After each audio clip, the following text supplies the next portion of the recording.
Dans les plaines tranquilles du Kansas, il existe des nuits où le ciel semble se souvenir d'histoires que l'humanité a oubliées. Des nuits où la lumière danse plus bas qu'elle ne le devrait. Des nuits où quelque chose regarde en retour. Ethan Miller, un homme ordinaire, s'apprête à découvrir qu'entre la beauté céleste et l'horreur cosmique, il n'y a parfois qu'un battement de cœur. Car, dans la bibliothèque de l'étrange, chaque histoire est une porte, et certaines portes ne devraient jamais s'ouvrir sur le ciel.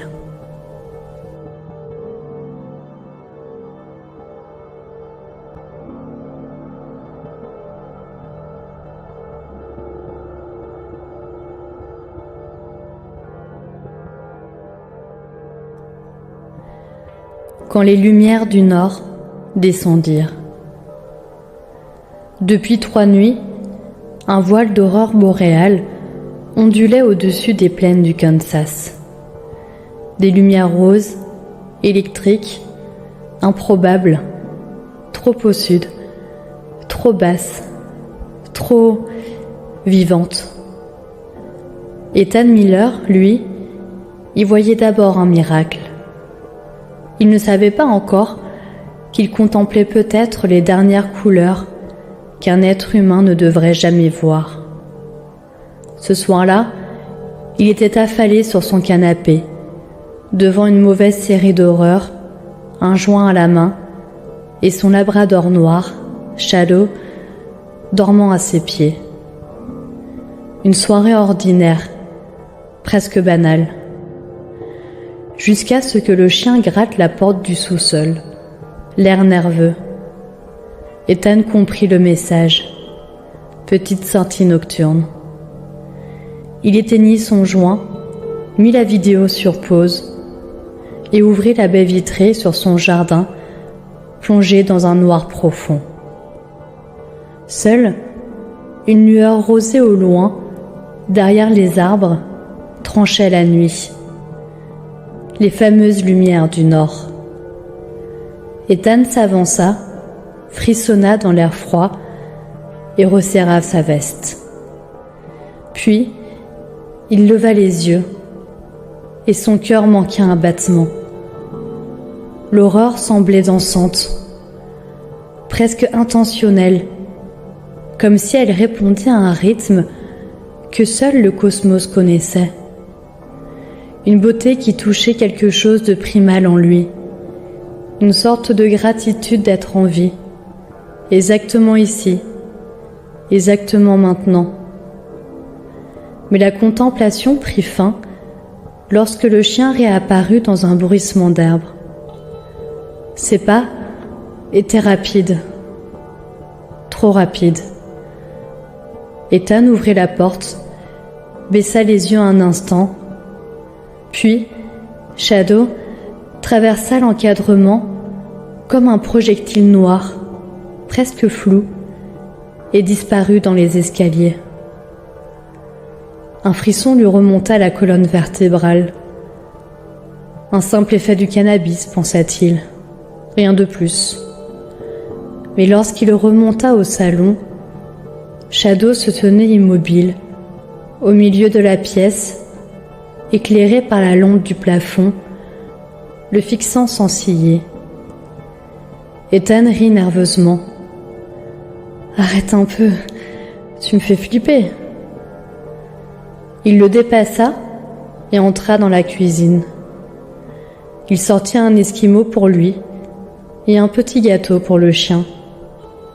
D'habitude, le simple bruit du sachet suffisait à faire bondir Shadow. Mais pas cette fois. Ethan l'appela, mais le silence retentit dans la maison. Il jeta un œil vers le salon et hurla, car la chose devant lui n'était plus tout à fait son chien. Shadow s'étirait, s'allongeait, se contorsionnait comme une image déformée dans un miroir liquide. Ses os se mettaient à craquer, Son torse s'élargissait, ses membres s'allongeaient à une vitesse grotesque. Sa tête retomba lourdement sur le sol, son cou devenu trop long pour la soutenir. Puis, la créature sourit. Un sourire humain, large, décalé, et elle se jeta vers lui. Ethan courut, plus vite qu'il ne pensait pouvoir courir.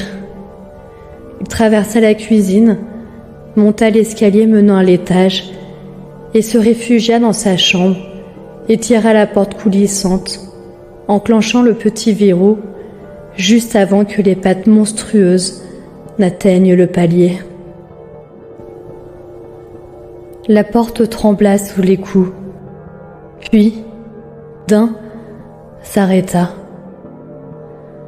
Alors, un chant s'éleva, gluant, joyeux, faux.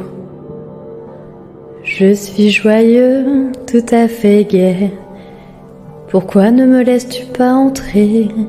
N'aie pas peur, je suis rapide. Je te laisserai vivre, je veux juste ta peau. Pourquoi ne me laisses-tu pas entrer? Ethan eut un haut le cœur. Il se rua vers la fenêtre. Elle donnait sur le toit du garage, une échappatoire. Mais lorsqu'il posa un pied sur les tuiles, il vit son voisin, Hunter, à sa fenêtre, le fixant. Hunter leva les mains, sourit, les abaissa lentement, une fois, 2 fois, 3 fois. Un jeu de mime, grotesque. Puis, ses doigts se mirent à trembler, sa silhouette à se distordre, ses bras à s'allonger comme des fils de pâte. Sa peau devint grise, sèche, serpentine. Hunter n'était plus Hunter. Ethan recula d'un bond, sauta dans sa chambre et referma la fenêtre. Et alors, du couloir, le chant reprit.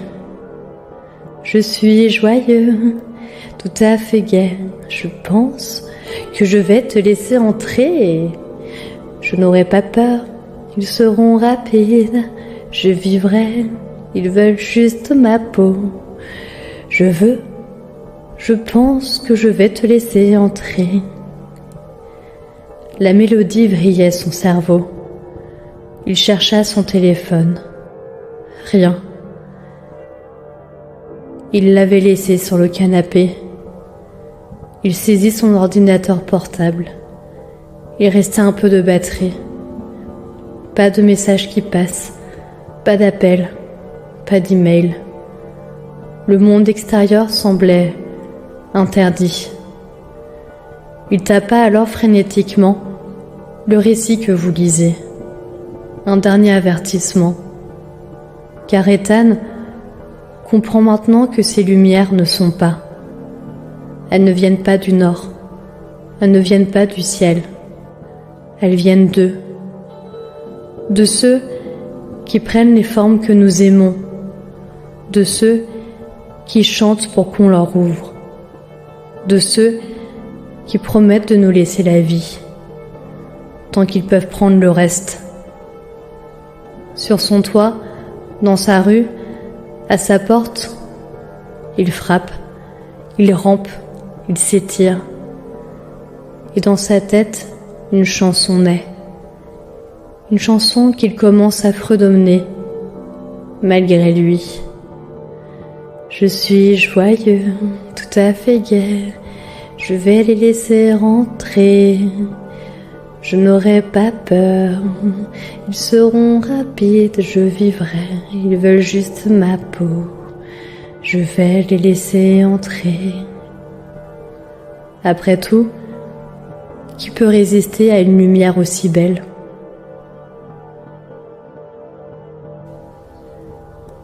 Dans un autre foyer du Kansas, un autre chien gratte peut-être une porte. Dans une autre rue, une lueur rose effleure peut-être les fenêtres.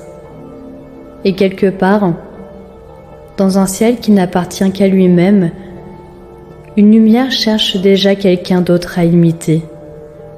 Car, dans la bibliothèque de l'étrange, les histoires ne s'arrêtent pas lorsque nous fermons le livre.